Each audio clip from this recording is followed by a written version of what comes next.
هر کجا تدار اوسک جذب و خاطر کنه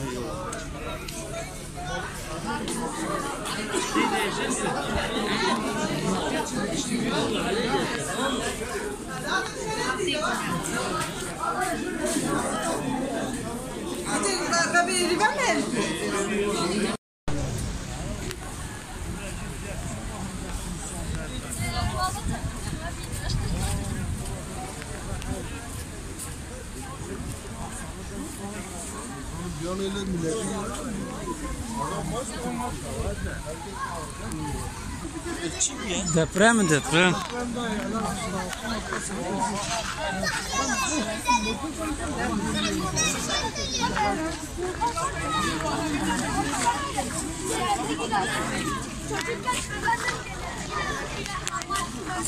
Sen hissettin mi? Hissetmedin. Bizim kapı açıldı kapandı. Açılıp kapandı.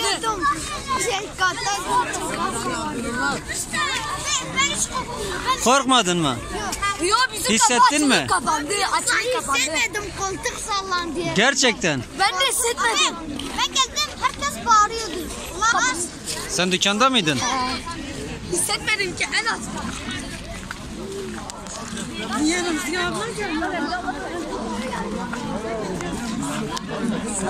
Gençler nasılsınız? Siz bir şey hissetmediniz. hissettik abi. Nasıl hissettin? Neredeydiniz? Valla o oynuyorduk. Hissettin yani. Evet o hissettik abi. Nasıl hissettin? Sandalye yedim geldi abi. Gerçekten. Şiddetli miydi? Şiddetli abi. Elazığ'da 6.8 olmuş. 6.8 Elazığ. Öyle diyorlar. Elazığ Suriye köyündeki olan depremden dolayı mekanlarını cennet etsin inşallah. Bu üzücü bir andır. Tabii hepimiz de burada çok üzülüyoruz. Yani çok şeyliyiz yani. Tabii ki bizim Siirt'te vurulan depremlerden dolayı, bundan dolayı Siirt halkı ve bütün ilçeleri, köyleri dahil etkilendi. İşte ondan dolayı bütün halk zaten kendini sokağa atmış oldu. Gece 9 ile 8:50 arasında depremi biz de hissettik yani. Ama çok korku dolu anlar yaşadık. Bütün Siirt geneli ama çoğu kendilerini içeri atmış oldu. Ondan dolayı herkes yani gece olduğu sıralarda korkudan dolayı kimse çoğu kez saatler boyunca dışarıda kaldı. Biz çok korktuk özellikle. Tabii ben kendi çocuklarımı durumlarını etmem için hepsi aşağı indirdim. Tabii o korkudan dolayı ben yukarıda kaldım. Depremden sonra ne yapacağımızı tabii ki bu genel olarak konuşmak istiyorum. Şu an Türkiye'de herhangi bu sıkıntımız var zaten. Bu sıkıntı var. Gerçekten epey de var. Mesela atıyorum bu bizim park alanlarında herhangi bir deprem anında gidecek yerlerimiz olmadığından dolayı. Toplanma merkezi şu an yok yani hiçbir yerde. Ben bildiğim kadarıyla tabii özellikle Siirt'te. Herkes panik içinde nereye gidecek kimse bilmez. Yani burada hepimiz Allah'a emanet kalmışız yani. İlla ki deprem esnasında olacak bir şey olmaması lazım. Bunları bir an önce yapmamız lazım. Özellikle Siirt gibi bir yerde kentsel dönüşüm olması lazım yani. Kentsel dönüşüm gerçekten bizim Siirt'in eski mahallelerinde epeyce yıkılacak binalarımız var. Bunlara devlet bir an önce bir şey yapması lazım. Yani ölülerimiz olur yani. Allah göstermesin. Biz evdeydik o anda. Bizim ev su gibi sallandı. Hepimiz de korktuk. Daha sonra öğrendik ki depremin Elazığ'da olduğunu. Onlar için çok üzüldük. Gün birlik olma günüdür. Bütün Türkiye'nin biri olup onlara yardım etmesi lazım. Hepimiz Elazığ için çok üzüntülüyüz. Çok geçmiş olsun dileklerimizi iletiyoruz onlara. Rahmet diliyoruz onlara. Yerleri cennet olsun. Allah yardımcıları olsun. Bütün insanların onlara dua etmesi lazım. Yani belki enkaz altında kalan insanlar vardır. Onun için hepimizin onlara dua etmemiz lazım. Deprem konusunda çok bilinçsiziz. Çünkü bizim apartmanlarımız, evlerimiz hepsi çok eskidir. Deprem yönetmenliğine uygun değildir birçok yer. Onun için her depremde bu kadar kayıp veriyoruz. Onun için artık tedbirlerimizi almalıyız. Bilindiği gibi Siirt'te bir deprem bölgesidir. Olası bir deprem durumunda Siirt'te büyük kayıplar vereceğiz. Onun için de Siirt'te kentsel yapıya çok önem verilmesi lazım. Bir an önce eski yapıların yıkılması lazım. Deprem yönetmenliğine uygun yapıların yapılması lazım. Evet. Peki abi bugün bir deprem olursa toplanma merkezlerinin nerede olduğunu biliyor musunuz? Yok, hayır, Siirt'te toplanma merkezlerini bilmiyoruz. Hatta yani yok, yani yoktur da diyebiliriz. İnsanların toplanacağı büyük bir alan yoktur. Yani en azından biz bilmiyoruz. Yani ben 20 yıldır Siirt'te yaşıyorum, ben bilmiyorum öyle bir toplama merkezini. Bu konuda yetkililerin halkı bilinçlendirmesi lazım.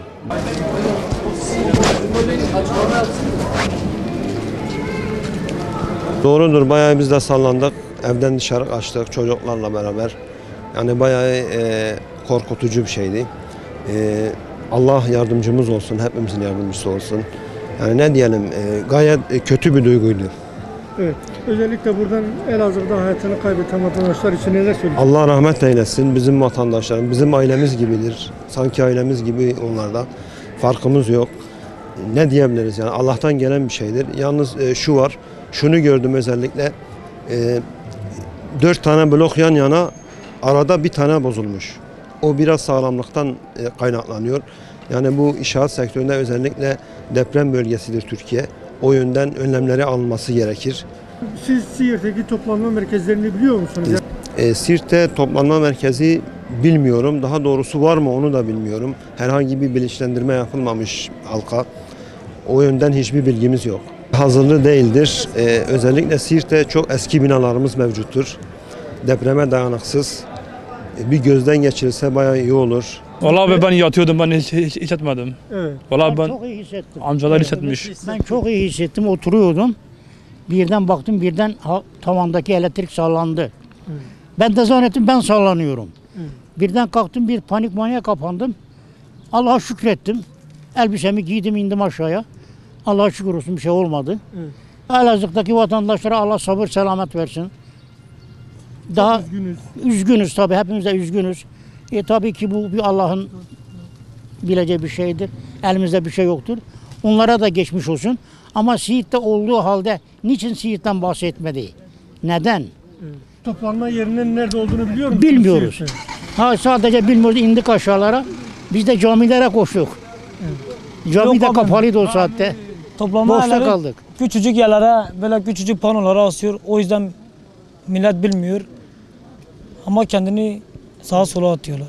Bir deprem anında nereye gideceğinizi bilmiyor musunuz? Hayır, Yok, küçük tabelalar asıyorlar abim. Kimse görmüyor. Yani büyük tabelalar olması gerekiyor. Neler yapılması lazım sizce? Düşünceniz nedir? Düşüncem büyük panolara assınlar. Halkı bilinçlendirsinler. Milleti uyarsınlar. Allah abim kahvedeydik. Baktım sallandı, masa sallandı. Bardağı oraya attık, kaçtık. Çayın parasını da vermedik. Herkes kendini dışarıya attı. Başka söyleyecek bir şey yok. Hiç vatandaşı soran yok. Kentsel dönüşüm diyoruz ama lafta kalıyor. Hiçbir şey de yapılmıyor. Yani en ufak bir deprem millet perişan olur. Hayatını kaybeden Allah rahmet etsin. Karanlara da Allah sabırlar versin. Çok sallandı. Biz çok korktuk. Çok salavat-ı şerif getirdik. Balkona çıktım. Azan-ı şerif okudum. Dedim ya Rabbi Müslümanları koru. Ya Rabbi bizi muhafaza eyle. O kadar. Hacı abi, bu Elazığ'da hayatını kaybeden vatandaşlar için Allah rahmet eylesin. Onlara da Rabbi. Allah sahiplere de sabır versin. Doğu ve Güneydoğu halkımıza temeli geçmiş olsun dilerim. Tabii Türkiye genelinde her yerde, Doğu ve Güneydoğu'da, bütün illerde bu acı yaşandı. Yani deprem çok şiddetli hissedildi. Yani 6.8-9 diyorlar. Biz diyoruz 7 de vardır. Evet. O şiddetinde deprem olmuş. Dün akşam ne yaptınız abi deprem? Dün akşam lambalar sarsıntı oldu. Yani bütün komşular, binalar hepsi dışarı çıktılar. Ve yani o sarsıntıda, o şiddetten yani. Yani Elazığ'da oldu, sanki Siirt'te olmuş. Peki abi, Siirt bir depreme hazır mı? Böyle bir deprem olduğunu... Yani Siirt değil, Türkiye genelinde yani böyle büyük depremlere hazır değil.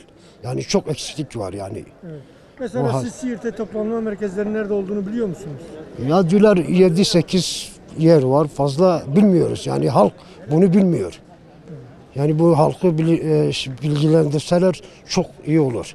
Belediye olsa, sayın valimiz olsa bunları yani bütün halka televizyonlarda etseler, ya bir fotoğraf, yazı etseler Çok Yani memnunlar. haklı bir insandır. Deprem herkes için çok kötü bir şeydir.